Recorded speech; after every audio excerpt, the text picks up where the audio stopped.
আসসালামু আলাইকুম। আমার একটা নাজমুল।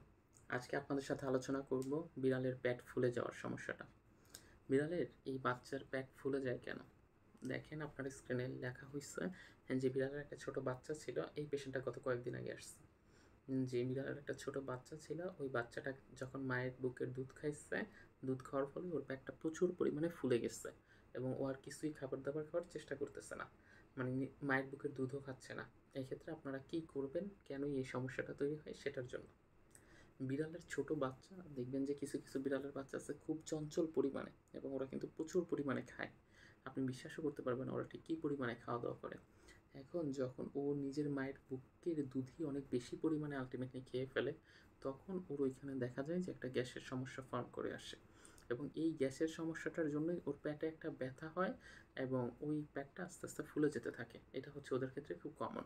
মাঝে মধ্যে দেখা যায় যে মায়ের বডিতে যদি কৃমি থাকে, ওই কৃমি আল্টিমেটলি দুধের মাধ্যমে কৃমির লার্ভা বা ডিম ওদের বডিতে চলে আসে এবং আইসা আস্তে, আস্তে ওদের বডিতেও এটা একটা বংশবিস্তার করা শুরু করে এবং যার জন্য ওদের পেটটা আস্তে, আস্তে ফুলে যেতে পারে। এটাও একটা কারণ। ২ টা কারণ বলছি। মায়ের বুকের দুধ যদি অতিরিক্ত পরিমাণে খেয়ে ফেলে তখন এই সমস্যা তৈরি হইতে পারে। মায়ের বুকের দুধের মাধ্যমে যদি কৃমি চলে আসে তাহলেও এই সমস্যা তৈরি হইতে পারে।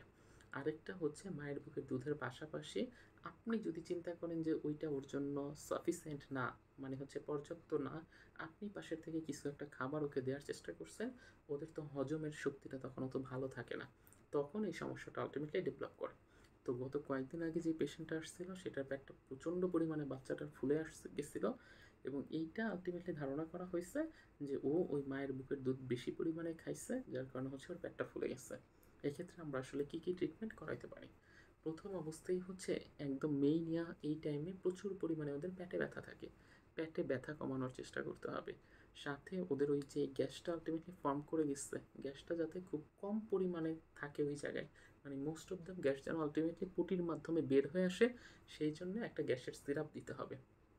এই ২ টা কাজ যদি আল্টিমেটলি আপনারা ঠিক করতে পারেন, যে ব্যথাটা কমাইতে পারেন আর ওই গ্যাসের একটা সিরাপ যদি ঠিকঠাক মতো দিতে পারেন, তাহলেই দেখবেন যে আস্তে, আস্তে ওর এই পেটের যে ফোলা ভাবটা ছিল এই ভাবটা কমে আসবে এবং আস্তে, আস্তে ও আবার সে আগের মতো মায়ের দুধ খাওয়া শুরু করবে। তো এইটাই ছিল হচ্ছে আজকে আমাদের মেইন কারণ। ও আরেকটা হিসাব তো বললাম না। যদি দেখেন যে আল্টিমেটলি ওর পটির সাথে কৃমি আসতেছে, কৃমির ডোজ যদি খুব বেশি হয়ে যায় ওর বডিতে, তখন ওর পটির সাথে তো কৃমি আসবে। ওই কৃমির একটা ওষুধ দিতে পারেন। যদি ওর ১ মাস বা ১.৫ মাসের মতো হয়ে যায়, তখন খুব অল্প পরিমাণে ভেটের সাথে কনসাল্ট করে খুব সামান্য পরিমাণে সিরাপ জাতীয় আপনি কৃমির ওষুধ ওকে দিতে পারেন। তাহলে ওর কোনো সমস্যা হয় না। এটা আমি নিজে দিয়েও দেখছি। যে ও ক্ষেত্রে ঝামেলার কোনো সমস্যা ছিল না। তো আশা করি আজকের ভিডিওটা আপনাদের ভালো লেগেছে। আপনাদের বিড়ালের যদি কোনো সমস্যা থাকে স্ক্রিনে দেওয়া নাম্বারে আমার সাথে যোগাযোগ করতে পারেন। আশা করি আপনারা খুব ভালো একটা পরামর্শ এবং চিকিৎসা সেবা পাবেন। ধন্যবাদ সবাইকে।